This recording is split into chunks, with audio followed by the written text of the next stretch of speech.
I mean, what did we witness? I was editing a video up until 70th minute, then decided to take a stroll down and, coincidentally the game was on, and yes, it was my intention to watch the final minutes, and it was the best choice because it was filled with action, filled with drama, and filled with as Gary Neville rightly pointed out, the largest, the most significant, with what it had on its shoulders, the most significant VAR decision in the history of English football.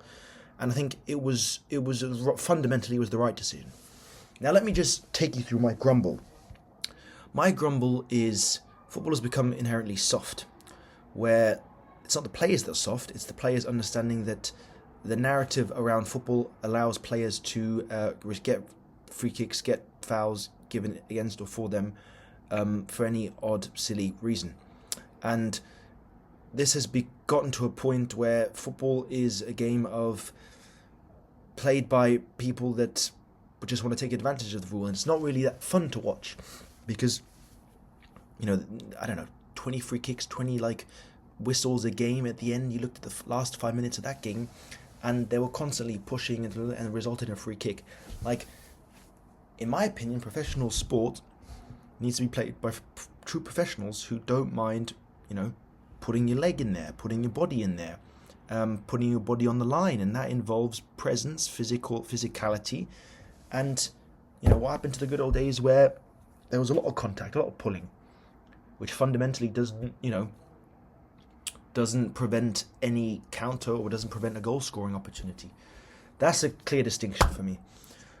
So it was fundamentally it was the right decision because there was contact, but 10 years ago, even with VAR, it wouldn't have been given.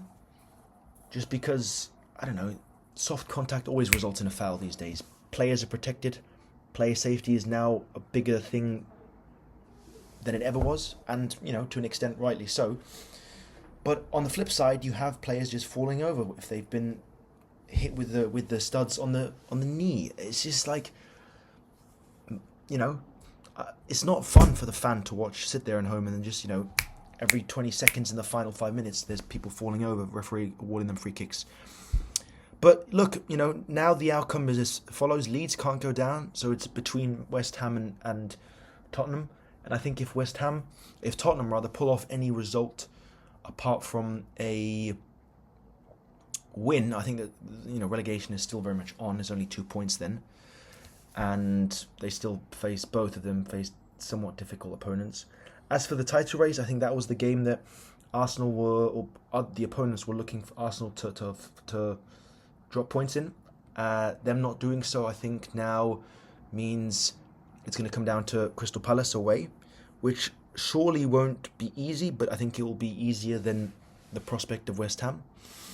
So, hey, I think obviously City still need to win, but West Ham historically have always managed to keep Arsenal at bay, and tonight was another instance of that where 10 minutes later the game ends 0-0, and on another day perhaps it's not called. And Jared Byrne rightly argued that if you look at something for that long, and it was probably 5 to 7 minutes they looked at it, you're going to find something, right? The longer you look for something, the longer you can make a case for anything, essentially. But it was right decision, because I think there would have been too much backlash if it hadn't have been called. Too much controversy, too much speaking out, and that would have fundamentally put the title right back in Man City's hands. So we're here now with Arsenal 2 games away from a title. Yes, City still need to beat Palace, which they will. Title goal difference, Man City might end up having the better one. We'll still see, but drama handled well for once.